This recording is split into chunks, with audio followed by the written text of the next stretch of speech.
بسم الله الرحمن الرحيم. قل أعوذ برب الفلق من شر ما خلق ومن شر غاسق إذا وقب ومن شر النفاثات في العقد ومن شر حاسد إذا حسد. سورة فلق و سورة ناس د قرآن کریم مخیری اختتامی سورتون دی. یو سله دولس سورتونه دا تاسو ترجمه تفسیر سره لوستلی دی. قرآن کریم کې دا یو سله دیارلسمه او سورت ناس یو سله څوارلسم سورت دی. دا دوانه سورتونه مکی سورتونه دی. قبل الهجره مخکې د هجرت نه نازل شوي دي او نزول کې دا شلمه او یویشتم سورت دی. دوانه رسول الله صلی الله علیه وسلم باندې د سحر څه اثر شوی و. امام بخاری رحمه الله داغی حدیث تا عائشہ رضی اللہ تعالی عنہا نه نقل کړی دی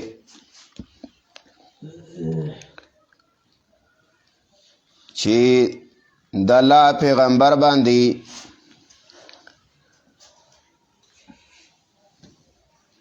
د یهود یو کسو داغی نوم لبید بن عاصم او داغی نونوی او د سیرت کتاب کې لیکي چې دووی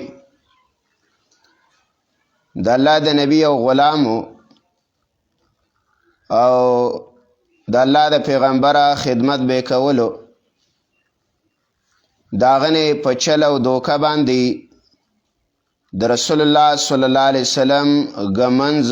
اغستې وه او هغه ګمنځه کې د الله د رسول ویختان مبارک و. هغه ویختان یې ویوړله او هغې باندې سحر او جادو وکړو او بندونه یې ترېنه جوړ کړله، تعویزونه. او مکه مکرمه کې یو کوی او مشهوره بیر زروان د هغې په یخ کې د یو ګډ د لاندې دا کېښودل. د هغه زمانې نه دا سلسله جاری ده چې یهود نصارا مشرکین د الله د کتاب او د الله د رسول دشمنی کیا کولم کوله. په هغه دور کې د الله په نبیه په مرګ باندې د اسره نه ده کړې. مشورې به یې کولې، لوزونه به یې ماتول، شرکت به یې د هغه چا سره په جنګ کې کاو. کومو خلکو به چې د الله د نبی سره جنګ و، بنو قریظه، بنو نذیره، دا غټې ډلې وې مدینه منوره کې. دی به بار بار لوزونه ماتول او سورت توبه او سورت انفال کې د دیو تذکره کړې ده چې الله یې ګوره دی نستا خپلوۍ ته ګوري، نه د الله څه لوز ته ګوري او نه دی د لوز خاوندان دي چې کلم د مسلمان خلاف دی ته موقع ملاو شوه نو الله یې دی اسره نه ده کړې. اوس د زمانه کې چې هم دا څومره فساد دی، شر دی، دا څومره ګندګي پلیتی ده، بېحیایي ده، د بېحیایي اسباب دي، فلم ډرامه ده، دارنګې ایجادات دي د دې دنیا د زمانې موافقه، د دې په هغو کې اغراض وي چې د مسلمانانو نسل، د مسلمانانو زنانه بچیه دا په څه طریقه د الله د دین او د اسلام نه واړی او د شیطان او د ابلیس ملګري کی. دا هر دور کې دی کوشش کوي. نو هغه دور کې هم د الله د نبیه دا یو سحر نه، یو ځله غزا ته تللی او واپسی کې یو یهودنه زنانه وه او د الله نبی له دعوت ورکو. رسول الله رالی او د هغې خوراک ته کېناستو دسترخوان ته، او هغه خوراک کې د یو بزا لاله کړې وه او د الله د نبي به ولی خوښ او په هغې کې وله زاره چلي او رسول الله صلی الله علیه وسلم چې هډوکی راچوت کړو نو صحابه کرامو ته یې ویله وی خوراک مه کوئ، لاس ونیسئ، په دې کې خو زاره چلي، او چا چې دا خوراک پخ کړی دی دا زنانه دا راولی. هغه یهودنه یې راوسته او پوښتنه یې ترې وکړله وی دا دې ولې کړي؟ نه یې ورته ویله وی دا خبر دله چا درکو. نو رسول الله صلی الله علیه وسلم ورته وی دې هډوکي دې کې چې کومه غوښه ده دې ما ته ویله چې موږ ته زار راچلي دي، یو روایت کې دا راځي. او هغه خوراک یې پرېښودلو.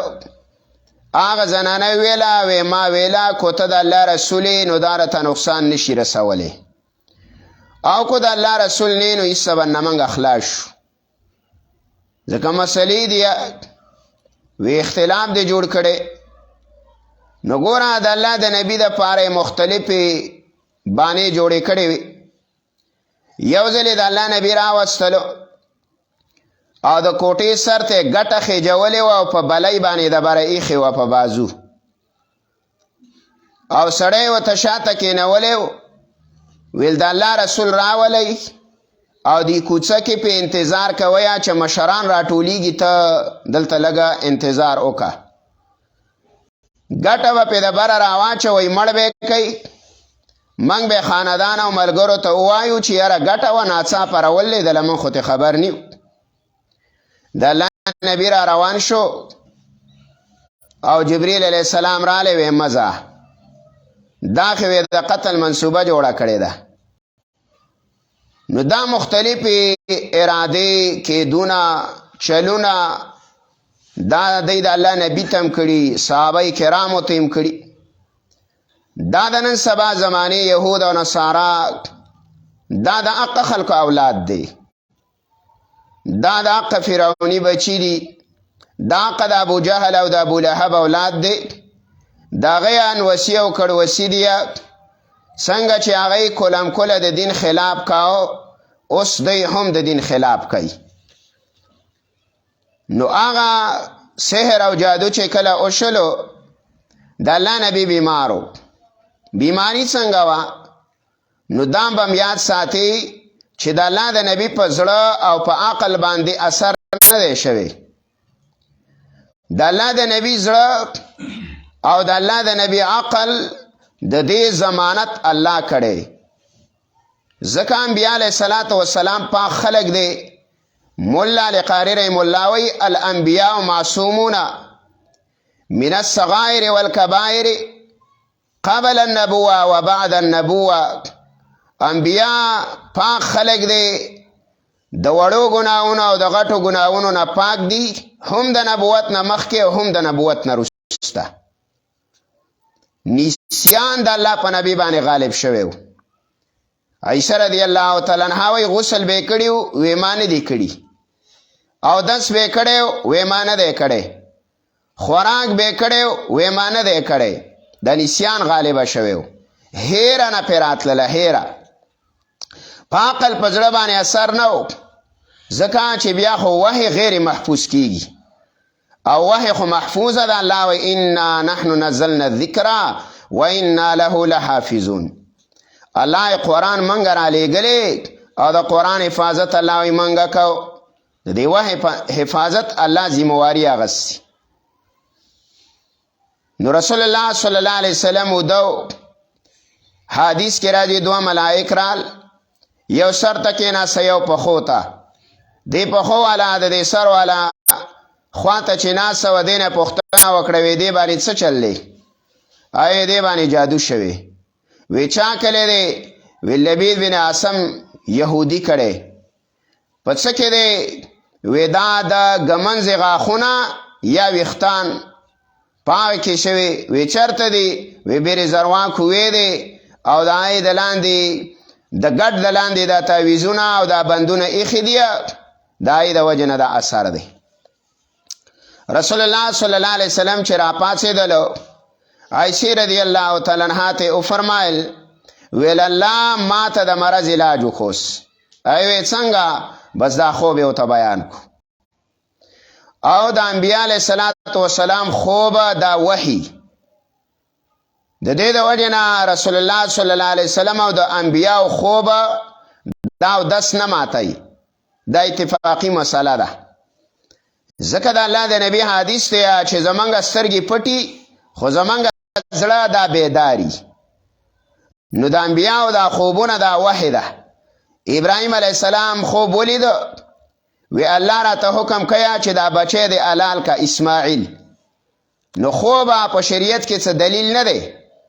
چې د په عمل کاو، خو هلته عمل په خوب باندې کوي. ولې کوي؟ ځکه دا خوب وحی ده او د نبی خوب دی، زما ستا نه دی. او زما ستا خوبونه دا مبشرات دی، بس کو اوشله او کو د هغې هغه اثر ښکاره شو او یا ښکاره نه شو. خو نوره په شرع کې د یو مسلې دپاره ته دلیل نشي نیوی. پرون مدرسه کې وما یو سړی رالی، ما ته وایي یو زنانه خوب لیدلی دی په کعبه کې، او رسول الله صلی الله علیه وسلم فرمایي چې عذاب د باندې را روان دی او پلانې کار وکړي او پلانې عمل وکړي، او دا په دې موبایلو کې میسج دی او دومره خلکو ته به خور کوي. ما دا د خلکو د پیسو د پیدا کولو طریقه ده. څوک وایي ما خوب ولیده پلانینې مبارکي ورکړله، وایي وټونه به ته ګټي. څوک وایي ما خوب ولیدله چې رسول الله درنې را راغلی و. خدای دې په سترګو ړوند کا. دا دین خو څه په خوبونه بنا نه دی. که په خوبونه د دین بنیاد وی د نیکانو او صلحاو به اوس خوبونه لیدلی او دې نیکانو به ویلی چې یاره پلانې کار کې. دا علم غیب دی، د آفت، د مصیبت، د قیامت، د مرګ، د مرض، د شفا، د بیمارېدلو، د دې علم الله چاله نه ورکوي. دا د الله سره دی. که د انسان د مرګ او د آفت علم یې چاله ورکو، خو من خو به د مصیبت نه مخکې مړي چې منګه ته دا ویله چې یاره سبا به مرې، او یاره ته وایي چې سبا د باندې زلزله راځي او دا ټول کورونه دې منهدم کوي ورانه یا. نو د هغه زلزلې د راتګ نه مخکې به د دې خلکو روحونه ختي او غم دی. دا علم الله چاله نه ورکوي. مفاتح الغیب خمسه حدیث کې راځي، 5 شیونه د غیبو دي، د هغې علم د چا څه نه دی. بهر کې نبی علیه الصلاة والسلام علیه او مقداد په یو روایت کې راځي دا یې ولیږل او هغه دغې راویستو تعویزونه او ریوړل. دا 11 آیاتونه رال او نبی علیه الصلاة والسلام دا 11 آیاتونو نه یو وه او یو غوټه به سپړودله، او چې کله من الجنة والناس اخري آیات ته ورسید لکه تړلی شوی سړی چې د پړو نه آزاد کی. داسې بلکل روغ رمټ. دې کې ما تعالی سبق دی. سبق پکې یو دا دی چې ستاسو د زنانو مجلس دی او زنانه راغلی وي، نو دا دین ګوره رسم او رواج نه دی، دا زمونږ دا خبرې څه رواج او رسم نه دی، او نه دا ختم عادات څه په دې باندې تعالی د ملک کې څه ایوارډ نه درکوي او نه د لپېڅوکه څه انعامونه درکوي. په دې باندې انعام ملاویږي خو د الله له طرفه په عمل. رسول الله صلی الله علیه وسلم فرمایي یوشک ان یاتی علی الناس زمان قریب دا چې په خلکو باندې یو دور را روان دی لا یبقى من الاسلام الا اسمه، اسلام به پاتې نشي مګر اسې نوم به، ولا یبقى من القرآن الا رسمه، قرآن به پاتې نشي مګر اسې رسم او رواج به. اوس ویا وایي زما لور ترجمه وکړه او څوک ویا زما لور فارغه شوه، نو د دې لوره د غاړې ته دې کتې دي چې په کوم ځي ده او د لباس دی ولکه دی دا لباس یې څنګه دی. ګوره وایي هره مرغۍ چې پاڅي څوک څه نه وایي چې مړه پاڅي خلک وایي د ملکان سورې ښکاري. هر یو سړی به غلط کار کوي، خو عالم او طالب العلم او طالبه او عالمی چې یو کار کاو نو دا به د خلکو د پاره دلیل به ګرځي د ګمراهۍ. ما یو ځای کې ختم وکړو نو ما د زنانو په لباس باندې بحث وکړو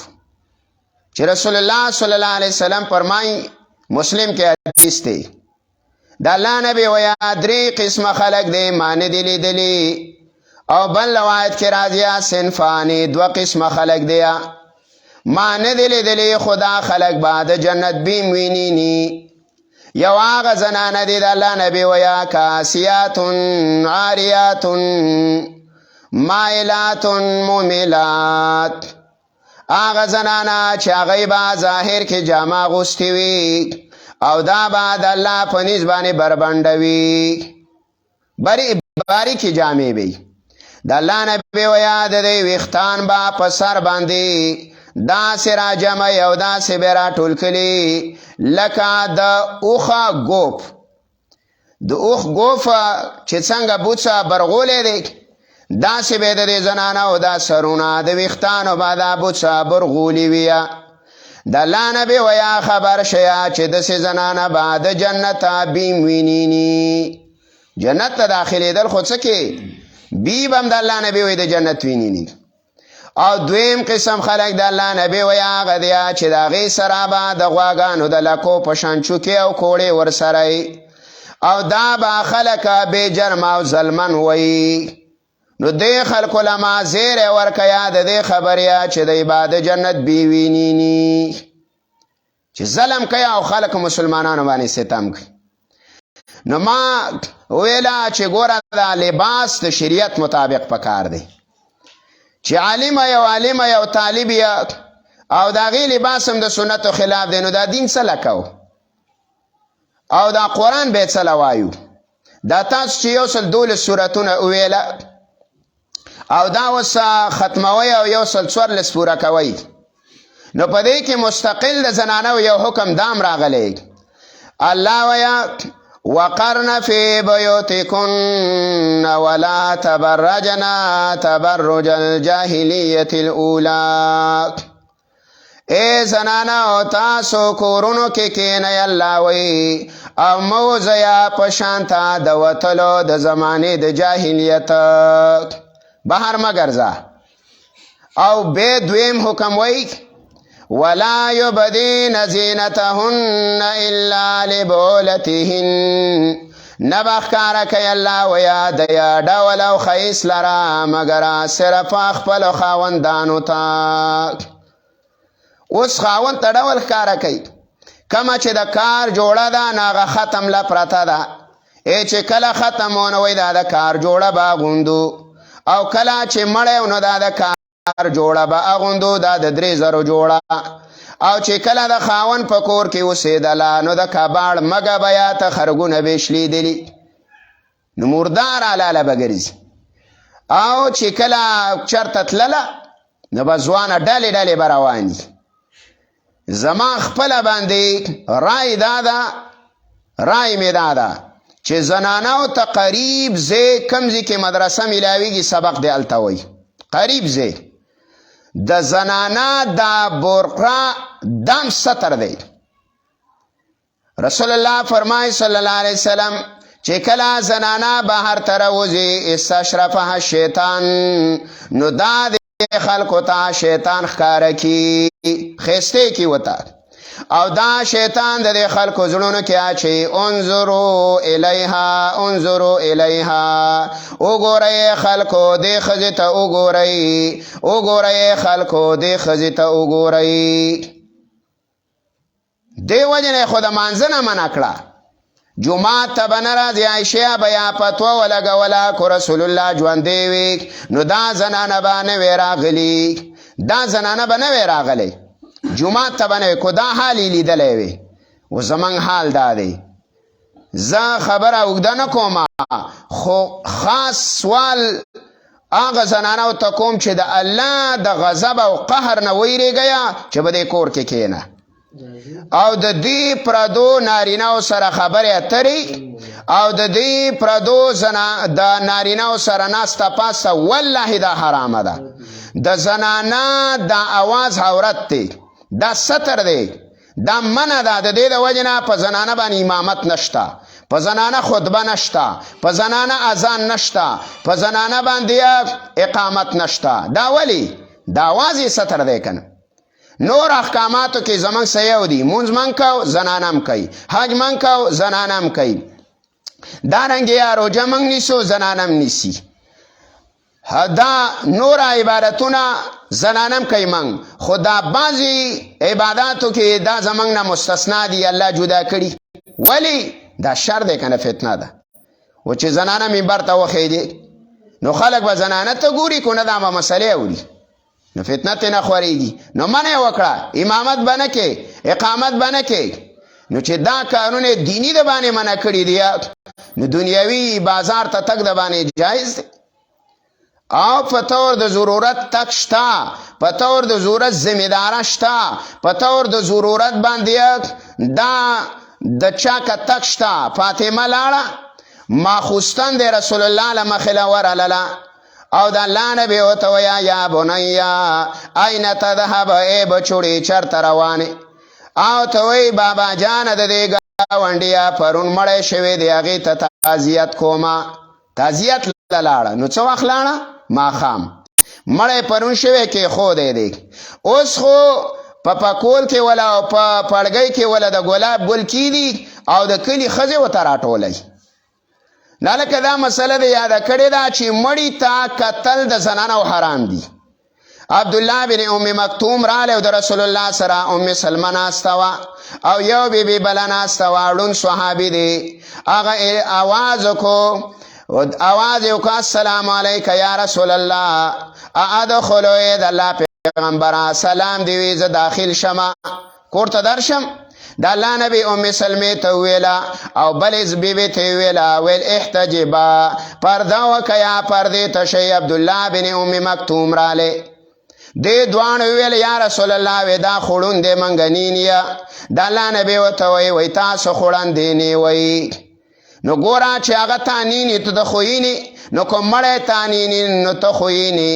نو څنګه چې پردی زنانه ته کتل حرام دي دارنګې د زنانه پردي نارینه ته ژوندی دی او کو مړی دی ګوره کتل حرام دي او دا په دې سړي باندې وصیت لازم دی وصیت دی وکړه چې یاره زه به ما مخ چرته زنانه ورته ښکاره نه کوي. د الله نبي څومره لوی هستي ده د دنیا نه لاړې د کلي ښځې ورته راټولې کلي چې تاسو را دا د امت پلار دی پلار روحاني پلار یو نو بهر کیفه دغه دا زنانه کله کله دمونه او تعویز او دې شیونو لځي قرآن مو عمل په قرآن وکوي فرده به ویلي عمل پې وکوي حقوق به ویلي عمل پې وکوي اخلاق به پکې ویلي عمل پې وکوي د بچو تربیت مسله به ویلي هغه باندې عمل وکوي بس دا زمونږ لوی علم دقه دی چې عمل پې وکړو. نو رسول الله باندې دا آیاتونه رال قلت وا پیغمبرا اعوذ برب الفلق فنا غړما فرب د سبا من شر ما خلق د شر دا غسنا چې الله پیدا کړی دي و من شر غاسق او د شر د تیارینا اذا وقب کلا چې تیار په خشي و من شر النفاثات في العقد او د شر د پکو کون کنا فی العقد په غټو کې دی باندې علما پیږي دا کار زنانه وکړو نو ځکه دا لفظ د زنانه د فار راوړی دی او سم زنانه کې دا امراض ګوره دي کله وی دلته کاپیرا بيدا او کله وی دلته څختونو مولوی سیب دی او کله وی د کتابیزونو مولوی سیب دی او د دم دورهیله الکه دا دم کا وکنه پخپله دا سورۃ فاتحه حدیث کې راځي شفاء لكل دائن د الله نبی وی سورۃ فاتحه د هر مرض شفا ده نو به شفا ده وکنه په لیونی باندې صحابي ویلا جگ جوړ شو په زنجیر کې ولا تړلې راوستو او لړم چیچلو او لیونی شویو صحابي په سورۃ فاتحه باندې دم کو د زنجیر نه علاقو سړی روغ جوړ روانو دارنګه ماشومان به عبد الله بن عمر لراوستله او عبد الله بن عمر به دا دو سورتونه ایو دا دوا چې اعوذ بکلمات الله تامه من كل شیطان وهم ومن كل عین ولم دا به ویله نو په دې دماوا ومن شر حاسد اذا حسد او د شر د کینه ګرنا کله چې کینه ښکارا کی کینه حسد کینه کیا نو کینه کبیره ګناه ده دا په زنانو کې مرض دی کینه کیا حسد کیا رنگونه ورانی خبه ساتی خبه خاوندی خبه کوری خوراک سکاک بیا خو ولی کینه وسط کې دا خو هغه ګناه چې ابلیس ولا په اسمان کې وکړه اوله ګناه چې دا قابله پزمکه باندې وکړه حابل مړکو او د دې ګناه د وجنه سبب د ابلیس ته همیشه جهنمی وګرځیدو همیشه جهنمی شو بسم الله الرحمن الرحیم قل اعوذ برب الناس او پیغمبر پناه غواړم فرب د ماشومانو ملک الناس په معبود د بوډاګانو الہ الناس په ملک الناس په باچا د ځوانانو الہ الناس په معبود د بوډاګانو باندې درې حالات دی په انسان باندې یو کې تربیت ته محتاجه بلکې الله قوت ورکیا نو دا ګندې وایي چې دار سما پیدا کړي او بیا ځمکه اسمان نینی الله وینا باچا دی ګورشتا او چې کله دی ګیره سپینه شوله او ضعیفه شولې او بوډا شوي نو بیا الہ الناس معبود فیجنا و جمعات تزا او دارنګي درس قرآن تکینا تبلیغ کې وختونه ولګوا او اسی وختونه دا مزایا کوا درې حالات ذکر کړي په درې وانو حالاتو کې مدارک ویا الله تا انسان محتاج دی من شر الوسواس الخناس د شر د وسوسه چون کنا الخناس هغه پټې دن کې دی دا څوک دی شیطان وسوسه پسینو کې اچي الذي غسړې دی هغه شیطان دی یو وسوسه چا وسوسه چې په صدور الناس پسینو د خلقو کې ولی سینه کې چې دا مرکز دی مرکز د کې زړه دی کنه نو عقیده د لکله خراب کی اعمال د لکله خراب کی دعوت و یره و عمل مکه و خلق به چې ریا کوي کله و یره و د عمل کې څوک به عمل مکه و د عمل نه اخلاص کله و یره عمل کې مړ ریاکاری کې پرېدا علامه نووي لیکلی دی چې عمل د چا د وجه پرې خوستله دا ریا ده او عمل د چا د وجه نه کول دا شرک دی اوس کو عمل کې او ته چې یاره پلانې راته سړی ووایي نو شرک دی وکړو ځکه پلانې له دی وکړو او که عمل دی د چا د وجه نه پرېښوسه بیا دې ریا وکړه ولې پرېږدي نو کله کله چې زړه کې دا وساوس راتلله نو لا حول ولا قوة الا بالله دا وایه او رسول الله سلام فرمای اعوذ بالله وایه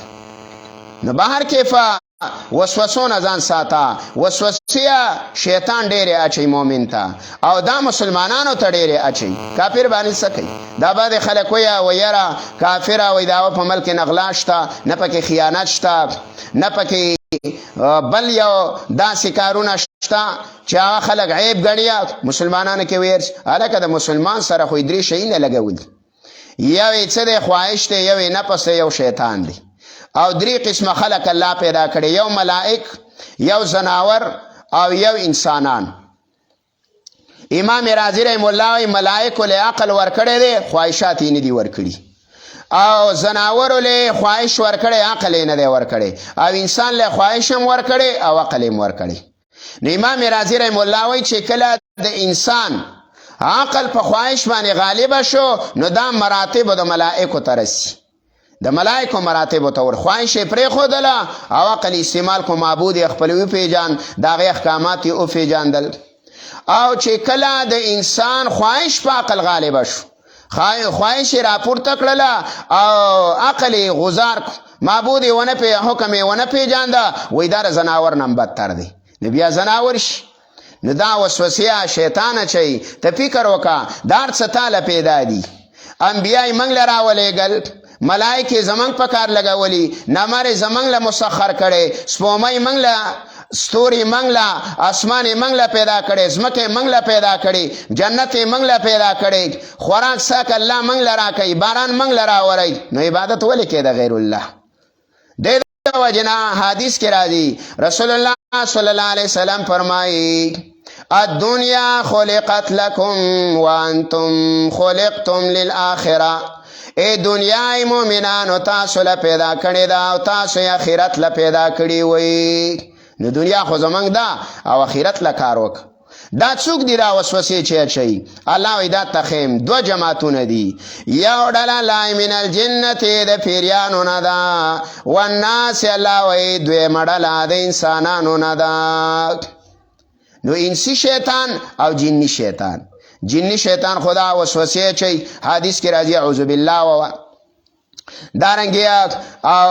انسی شیطانا دا ګوره حدیث کې راځي د الله نبی وی المرء علی دین خلیله هر یو سړی د خپل دوست په دین باندې دی فلینظر دا دی وګوري ما یخاللو د چا سره دوستانه ده ای د نیکانو سره کې نیکونه د ګناهګارو سره ای د شیطانی خلکو سره کې نیا کونه د نیکانو سره نو انسی شیطان پیژناک اسینه چې د مازیګر د مانځه ټیم یو غیر راځه خوړته ځو نو پډاپ کې پیمونځو کی نه لکه هغه جمع دی د جمعات خو خراب کړله او یا د درس د قرآن ټیم دی دا وایي راځه مړه پرېږده یا یو کس پاتې د الله او د الله د رسول خبره کوي دا به زر راوځي وایي ډک شوی یم نور ځای را پکې نشته هلکه ظالمه دا خو شیطان د لدیکې درکوي بازار کې څوک نه تنګ نشو په خوراک سکاک تنگ نشو په خبرو تنگ نشو سار را پاتېږو او خبرې دي او د الله د کلام په تلاوت د الله په خبرو او په یو 10 منټه مسلو باندې ټک شوي بس دا خو د منافق نښه ده نه د الله د دین د الله په کلام د الله په خبرو د رسول الله په حدیثو باندې به مؤمن تر و تازه لکه مئی چې په اوبو کې تر و تازه او خوشحالی او چې مې د اوبو نه رادرې کې پړقیږي خپای نو چې مؤمن د دین نه پاتېدو خپه به صحابه به چې د رسول الله د مجلس نه پاتېدل خپه به او چې د رسول الله په مجلس کې به نو بیا به خوشحاله اوږد روان دی چې نافقه حنظله را پاتېدو ویل زه خو منافق شو ابو بکر لار کې ورله ویل ولې ویل د رسول الله مخې ته چې جنت او جهنم مخې ته ای اوس را پاتې د دنیا پیکونه وې دا حال خو زمان دی د الله د نبی خو لرال تپوس یې وکړو وې دقه ته ایمان وایي چې کم از کم قرآن بیانیږي ابن کثیر وایي چې قرآن سړی وایي او د کې خشیت رانلی د سترګو نه اوښه چرته لا نړه دا ونه جړېدو ته پوه شه چې دې سړي په زړه کې ایمان نشته نه قرآن کې دا صفت دی ګوره زړه به دې نرموي نو عمل په قرآن باندې وکړه او زنانه خاص کره د فتنې دور دی د شر دور دی حفاظت د ځانونو وکړئ او د خپلو بچو د اولاد د حفاظت وکړه وایي د خپل ځان حفاظت کوه ګاونډي ته مه وایه چې غلي په چا دا فکر مه کوه خلک وایي خلک تباه شو الو خلق دسه شو الک خلق پریدوا الله خبر واورا یا ایها الذين امنوا قوا انفسكم واهلكم نارا الله ای مؤمنان خپل ځان د جهنم نه بچ کړئ او خپل اهل ویال عبد الله بن عباس چې یو سړی ویلا هلك الناس خلق تباشو فقط اهلکانو دا سړی د ټولو نه مخکې تبا دی بل چاته مه ووایه بلکې ځان ته وګوره زه تباه یم په ما کې کمی دی نو خپل کمی انشاءالله تعالی پوره کړو په حدیثو د رسول الله عمل وکړو او په قرآن عمل وکړو الله به هم دنیا هم ښایسته کړي او آخرت هم ښایسته کړي واخر دعوانا الحمدلله رب العالمین دا نومونه د توامه